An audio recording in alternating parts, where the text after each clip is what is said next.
day, one of the funniest members of Congress. He's from Nevada, and I talked to him last week. He said, Mick, we don't have 217 votes for Jesus, Mary, and Joseph put together. So it's going to be an interesting. So good luck, Tom Emmer. Yeah, good luck this afternoon, boys. Have a great time. Yeah, it's Libby Cantrell writes effectively in her latest note to clients that I've been referring to a bit today, Mick, is the longer the House is without a speaker, the more the House becomes the price taker, not the price setter. Talking about whatever the Senate might be about to send over in terms of a supplemental budget request that we know is going to top $100 billion. Do you agree with this general conventional wisdom? The longer this goes, the more likely it is that's going to pass.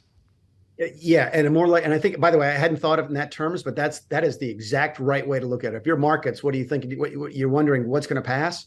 Exactly what the president asks.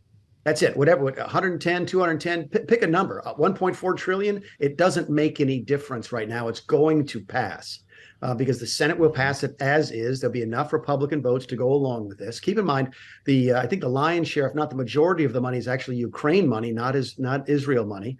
But it's 60, going to pass 60 billion. And then the House is too chaotic. And it's not that it's just chaotic, Joe. It's that when you're spending all your time talking about the speakership, it's hard to then switch gears and have substantive disagreements on policy with a bill.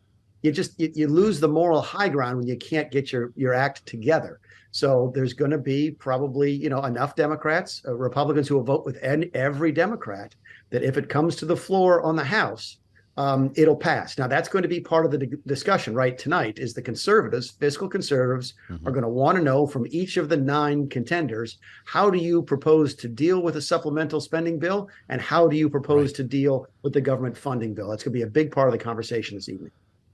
So the only answer for that room is break them up, right? You're going to say, if I'm speaker, I will vote individually on Israel, Ukraine, Taiwan, and the border. Is that not the winning answer?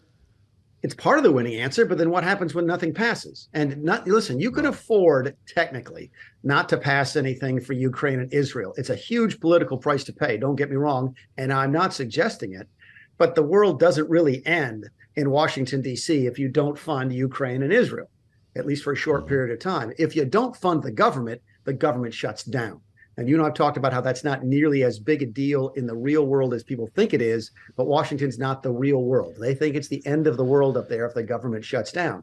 So, yeah, you might be able to play checkers and say, look, we're going to make sure that every approach bill comes to the floor individually. We're going to make sure we separate out the voting for Ukraine and for Israel. But at the end of the day, it's coming back married up from the Senate. What are you going to do then? Are you not going to do anything? You're going to shut the government down? Or are you going to take what the Senate sends you? If the government's set to shut down, we've been talking about this and you've heard the conversation, will Patrick McHenry be the one to come to the rescue? Terry Haynes at Pangea says they wrote the rules in the wake of 9/11. He could bring a bill to the floor right now if he wanted to, and this whole conversation about powers of pro tem will be quickly forgotten if we have to act immediately. Do you agree with that? I have certainly heard that. Okay. Let me just give you the other side. And I don't have a strong feeling one way or the other. I don't think anybody's got a strong feeling because we're in such uncharted waters. But the other side of the argument is this, and the better example is the funding bill, as opposed to, say, the Ukraine and the Ukraine aid bill. So let's say the funding bill goes through under this temporary authority of Patrick McHenry. And let's say that included in there is a CR, but included as there is a policy that treats Bloomberg Corporation very poorly. Costs you guys hundreds of thousands of dollars, millions of dollars, thousands of jobs. There's a policy change. I don't know what it might be, but you can imagine the situation. Are you going to sit back and take it, or are you going to sue? And are you going to file a lawsuit saying that Congress was not properly constituted and that this law is null and void that negatively impacts me?